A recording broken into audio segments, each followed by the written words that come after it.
তো বন্ধুরা আপনারা দেখতে পাচ্ছেন যে ইফতারের আপনাদেরকে প্রথম ভিডিও আপনাদেরকে লাইভ দেখিয়েছিলাম এবং এখন ইফতারের পর একটা কিন্তু ভালো একটা মাহল এখানে দেখা গিয়েছে এবং বিভিন্ন ধরনের মানুষ একত্রিত হয়েছে। ইফতারের সময় তারা কিছু বলার জন্য ইচ্ছুক ছিলেন না, এখন কিন্তু বহুজন বলার ইচ্ছুক। তো আমরা সবার কাছে কমেন্ট নিব না, অল্প দুই একজনের কমেন্ট নেব। এখানে আজকে যে ইফতারিটা করা হয়েছে একটা ভোজ কিন্তু সেখানে কাটা হয়েছে, তাও সেটা ছোটো মোটো ভোজ নয়, একদম বিরাট বড় ভোজ কাটা হয়েছে। আর ইফতারি মানুষের যেটা অ্যাসপেক্ট করা হয়েছিল, যে যতটুকু আশা করা হয়েছিল যে এতটুকু মানুষ হবে, কিন্তু সত্যি আজকে তার থেকে 2-3 গুণ মানুষ আমি কিন্তু এসে দেখা পেলাম। আর তার ক্ষেত্রে হয়তো মনে হয় কিছু 2-1 মানুষে হয়তো খেতেও পারে না, এরকম একটাও কিন্তু কন্ডিশন এখানে হয়েছে। তো আমরা সবার পরিচিত এক বেশি মিস্টার ফজিবুর রহমান ভাই আছে, তার কাছে জানবো। তো আজকে যেটা আসলে মাহল হয়েছে, আর আগেও কিন্তু এই ধরনের ইফতারি হয়েছিল, তো সেটার আর আজকের কি পার্থক্য দেখতে পেলেন আপনি? আসসালামু আলাইকুম, শুভ রমজান। আজ এই রমজান মাসের 24তম ইফতারিতে আমাদের আব্দুল সালে ভাই এক্স এমএলএ ওনার বাড়িতে ইফতার পার্টি দেওয়ার জন্য দাওয়াত করেছিল। আমি এই ইফতার পার্টির অ্যারেঞ্জমেন্টে ছিলাম। আমাদের এক্সপেকটেশন ছিল, আশা ছিল 1,500 বা 2,000 মানুষ হবে। আমরা 2,000 মানুষের অ্যারেঞ্জমেন্ট করছিলাম, কিন্তু মানুষের এত সমাবেশ হচ্ছে যেখানে 4-5 হাজার মানুষের সমাবেশ। আমি সর্বপ্রথমে ইফতার দিই ভাইদের, যারা ইফতারিতে দাওয়াত দিয়ে আমি খেলাতে পারি নাই, আমরা তাদের কাছে আমি ক্ষমা প্রার্থী, তারা যেন ক্ষমা করে। আর এই ইফতারের আমাদের প্রধান উদ্দেশ্য ছিল এই রমজান মাসে আমরা সবাই মিলে একত্রিত হয়ে এই মাসে আমরা এই খেতা দোয়া এমএলএ বাড়িতে ইফতার করব। ইফতারিতে আমরা বহুত অ্যারেঞ্জমেন্ট করেছিলাম, কিন্তু আমাদের হয়তো ত্রুটিও হয়েছে, ঠিকভাবে পরিবেশন করতে পারি নাই, যার জন্য কিছু মানুষ 200-300 মানুষ হয়তো ঠিক মতে আমরা পরিবেশনে অংশ নিতে পারি নাই, একটা শর্ট টাইমে আছে। বাকি আমি আশা করি আমাদের এই শুভ রমজানে আমাদের ইফতারিতে যারা এসেছেন তাদেরকে আমি অনেক অনেক ধন্যবাদ জ্ঞাপন করব। এবং আমাদের এখানে দোয়ার একটা বড় মহফিল হয়েছে, আমাদের এখানে এক বুজুর্গান মৌলানা আমাদের জন্য দোয়া করেছে, সর্বসাধারণ মানুষদের জন্য দোয়া করা হয়েছে। ইফতার আমাদের রমজান আমাদের মুসলমানের জন্য বড় একটা উৎসব। এই উৎসবে আমরা সিয়াম সাধনা করি, এই সিয়াম সাধনায় আমরা নিশ্চয়ই সে আল্লাহকে আমরা রাজি ও খুশি করার জন্য আজকের এই ইফতারিতে আমরা অসংখ্য মানুষকে আমরা দাওয়াত করেছিলাম। ইনশাআল্লাহ সবাই আমাদের দাওয়াতে সাড়া দিছে এবং যারা ইফতারিতে আছে তাদের কাছে আমি অনেক অনেক কৃতজ্ঞ এবং যাদেরকে আমি খাওয়া দিতে পারিনি আমরা তাদের কাছে আমরা ক্ষমা প্রার্থী। আর আশা করি আল্লাহ যদি বাঁচে রাখে আগামীতে আমরা এর চেয়েও উন্নত মানের ইফতারি মানুষকে দেওয়ার জন্য চেষ্টা করবো ইনশাআল্লাহ। আমাদের ইফতারিতে অন্য কোনো উদ্দেশ্য নাই, উদ্দেশ্য একটাই, মান আল্লাহ তাআলার নামে আমরা আজকে ইফতারি অ্যারেঞ্জমেন্ট এবং ইফতারিতে আমরা সবার কাছে দোয়া চাই এবং আল্লাহ যেন সবাইকে সুখী রাখেন, সবাইকে দীর্ঘায়ু কামনা করেন, সুস্থ রাখেন, এতটুকুই আমার আজকের বলা এবং তো যাই হোক, আমি এই প্রশ্ন করার আগেই আপনি বলে দিলেন যে আমি হয়তো একটা প্রশ্ন করলাম হয় আপনাকে যে এখানে কি রাজনৈতিক কোনো ভাব নিয়ে এই ধরনের ইফতারের কোনো কি করা হয়েছে নাকি, তো আপনি জবাব দিয়েই দিয়েছেন আগে। তো আসলে আরো কেউ কিছু বলবেন যে আজকের আসলে আমাদের রাজনীতি কোনো এখানে কিছু নেই, আমাদের রোজা খোলার জন্য আমরা টার্গেট করছি একটা ভোজ খামু না, আজকে যদি 2টা ভোজ কাটি দিলাম হয় তাও কুলেলো না হয়। ঠিক আছে, আমাদের আমরা খুশি আছি এটার জন্য। বিসমিল্লাহির রহমানির রহিম, ইন্নাল হামদুলিল্লাহি নাহমাদুহু ওয়া নুসাল্লি আলা রাসূলিহিল কারীম, আম্মা বাদ। প্রথমে আল্লাহর উপরে শুকরিয়া আদায় করছি এবং নবী আকরাম সাল্লাল্লাহু আলাইহি ওয়াসাল্লামের উপরে দরুদ ও সালাম পাঠ করে আজকের 2-4টি মূল্যবান কথা আমি বলতে চাবো মিডিয়ার মাধ্যমে। আল্লাহ রাব্বুল আলামিন কোরআনে কারিমের মধ্যে বলছেন, ইন্নাল্লাহা ইয়ারযুকু মান ইয়াশাউ বিগাইরি হিসাব। আল্লাহ যাকে যেই রিজিক রাখছেন অবশ্যই আল্লাহ তাআলা ওকে ওই রিজিকের ব্যবস্থা করে দিবেন। আজকে অনেক ভাই মনে করে যে আমরা এই ইফতারের মধ্যে আমরা পাইনি, আল্লাহ তাআলা ওনাদেরকে রিজিকের ব্যবস্থা করে রাখেনি। অবশ্যই আল্লাহ তাআলা যাদেরকে যেই রিজিক রেখেছেন, যেখানে রেখেছেন, আল্লাহ তাআলা ওনাকে অতটুকু রিজিকই দিবেন।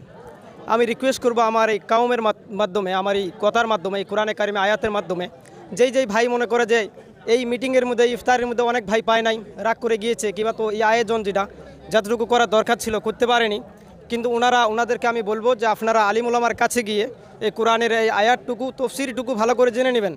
আপনার যতটুকু আল্লাহ তাআলা খাদ্য রেখেছে আপনি অতটুকুই পাবেন। আল্লাহ তাআলা যদি আপনার রেজেকে না রাখে, আল্লাহর কসম কেউ আপনাকে 1 ফোঁটা দানা লিখে দিতে পারবে না। এখানে না আব্দুল সালে ভাই পাবে, না অন্য কোনো নেতা পাবে, যেহেতু আল্লাহ তাআলা বলছেন ইন্নাল্লাহা ইয়ারযুকু মান ইয়াশাউ বিগাইরি হিসাব। আমি মানুষদেরকে বিনা হিসাবে মানুষদেরকে আমি যতটুকু চাইবো অতটুকুই রেজেকের ব্যবস্থা করব। অন্য কোনো রেজেকের ব্যবস্থা আল্লাহ ছাড়া কাউকে করতে পারবে না। যেরকম আরেকটা আমি একটা আপনাদের খেদমতে একটা উদাহরণ দিয়ে একটা বলি।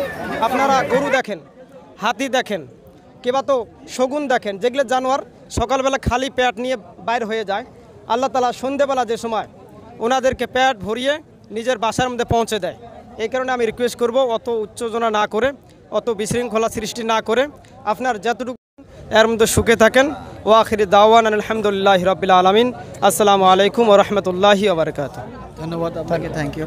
তো এখানে দেখতে পাচ্ছেন আজকের আসলে যেটা পরিস্থিতি আমি আপনাদেরকে দেখালাম এবং ইফতারের পর যে পরিস্থিতির সৃষ্টি হয়েছিল আসলে এখন কিন্তু খুব শান্ত হয়েছে এবং সবাই যে মানুষগুলো ইফতারি করতে পারেন এই কয়েকজন মানুষ তাদেরকে কিন্তু পরে আবার ঘরে ব্যবস্থা করা হয়েছে এবং সব থেকে একটা ভালো একটা খবর দেখা যায় বা ভালো একটা চিন্তা করা যায় যে আব্দুস সালেহকে কিন্তু এখনও বহুত মানুষ, ভালোবাসার মানুষ বহুত আছে এখন আব্দুস সালেহকে ভালোবাসে এবং যে কোনো ধরনের যদি প্রোগ্রাম আব্দুস সালেহর তরফ থেকে করা হয় আসলে কিন্তু সেইখানে বহুত মানুষ তাকে সাথ দেয় এবং সেই মিটিংয়ে উপস্থিত হওয়ার চেষ্টা করে। তো বন্ধুরা, আপনারা দেখতে পাচ্ছেন জ্যাটা মিডিয়া নেটওয়ার্ক, আমাদের খবরটা শেয়ার করবেন এবং নতুন খবর পাওয়ার জন্য আমাদের এই চ্যানেলে জ্যাটাই মিডিয়া নেটওয়ার্কে খবরটা ফলো করে রাখবেন ইউটিউবে এবং ফেসবুকে। তো আজকের যে মাহলটা দেখা গিয়েছে আসলে এই মাহলটাকে নিয়ে আপনি কতটুকু সন্তুষ্ট বা ভবিষ্যতে কি এইটার যে প্ল্যান, ইলেকশনেরও কিন্তু একটা প্ল্যান কিন্তু আছে, কারণ যেহেতু রাজনৈতিক নেতা তো এক্স-এমডিসি মিস্টার ফজিবুর রহমান কিন্তু তিনি বলেছে আসলে একটা ধার্মিক হিসেবে সে আয়োজনটা করা হয়েছে এবং আগামীতে যে এই ধরনের এত মানুষ আব্দুস সালেহর ফেভারে আছে তো সেই মানুষগুলোকে দেখে বা আজকের যেটা দেখে নেক্সটে কি আপনি অনুভব করেছেন? যে আজকে আমরা যেটা দেখলাম, আমরা যেটা আয়োজন করেছিলাম তো ইনশাল্লাহ তার সাথে অনেক গুণে মানুষ বেশি আছে। তো আমরা অবশ্য ভাবির বাইনি যে এত মানুষ ইন্টারেস্টেড, এত খুশি সালে ভাইয়ের জন্য যে এত আগ্রহ আজকে আমরা একটা অনুভব করলাম। তো ইনশাল্লাহ আগামীতে আমাদের কোনো ধরনের অসুবিধা হবে না। মানুষ যেভাবে আমাদের সাথ দিছে, আমরা কিছু খালি ফোনে কিছু প্রচার করছি, অবশ্য অ্যাকচুয়ালি ওটা কীভাবে প্রচার হয় নাই। তো খবরাখবরি করার পরে যেটা দেখা গেল হিসেবের বাইরে মানুষ হয়ে গেছে। তো আমরা নিজে দেখভাল করছি, যেটা আমরা কি করা লাগে করলাম, করার পরে মানুষ ইনশাল্লাহ বহুত মানুষ হয়েছে, আমরা অনেক খুশি। আর আশা করি ইনশাল্লাহ মানুষ সব ঠিকই থাকবো, সালেহ ভাইয়ের জন্য ভালো কামনা করবো, ইনশাল্লাহ ভবিষ্যতে ভালো থাকবো, এতটুকুই আমার কথা। যেহেতু আজকের উদ্দেশ্যটা অ্যাকচুয়ালি ইফতারি আর কি, ধর্মীয় উপলক্ষে। তো আমরা অ্যাকচুয়ালি আজকে তো এটার পলিটিক্যালের নজরে দেখি নাই। তো যদি ইফতারির জন্য কবে যাই, তো আমরা যেটা একটা আইডি করছিলাম যে মোটামুটি হয়তো যেমন 1-1.5 হাজার মানুষ হবো আর কি। তো ওই জায়গার মধ্যে দেখা গেল মানুষের সংখ্যাটা বেশি হয়ে গেছে আর কি। তো মোটামুটি 2.5-3 হাজারে হয়তো হবো। তো সব খুশির বিষয়টাও, যত মানুষ বেশি হবে ওটা ভালোই কথা। তো হয়তো মানুষের ওই ধরনের হয়তো আমরা মেনটেন্যান্স কিছু একটু শর্টও আছে, তো ওর জন্য যাতে যারা কারো মনোমালিন্য না হয় আর কি। কিন্তু যদি আপনি যে প্রশ্নটা করলেন পলিটিক্যালি ব্যাপারে ইন ফিউচার, তো সেটাই ইফতারির সাথে আমরা জড়িত না করি ইনশাল্লাহ। পলিটিক্যালি এমনি যেটা আমরা বোঝা পাই আর কি, হওয়া অনেক নতুন নতুন মানুষ আমাদের সাথে সম্পর্কের মধ্যে আছে, খুব ভালোভাবে আছে। তো তাতে যতটুকু আমরা ইনশাল্লাহ বোঝা পাই, নেক্সটের মধ্যে বহুত আমাদের সাথে নতুন জয়েন হয়েছে। তো আশা করা যায় ইনশাল্লাহ আগামীতে আমরা খুব ভালো হবো আর কি, এতে কোনো সন্দেহ নাই। আমরা দিবের পাই নাই, আর যে মানুষগুলো আগত আছে ওই মানুষগুলো পরিপূর্ণভাবে পাইছে।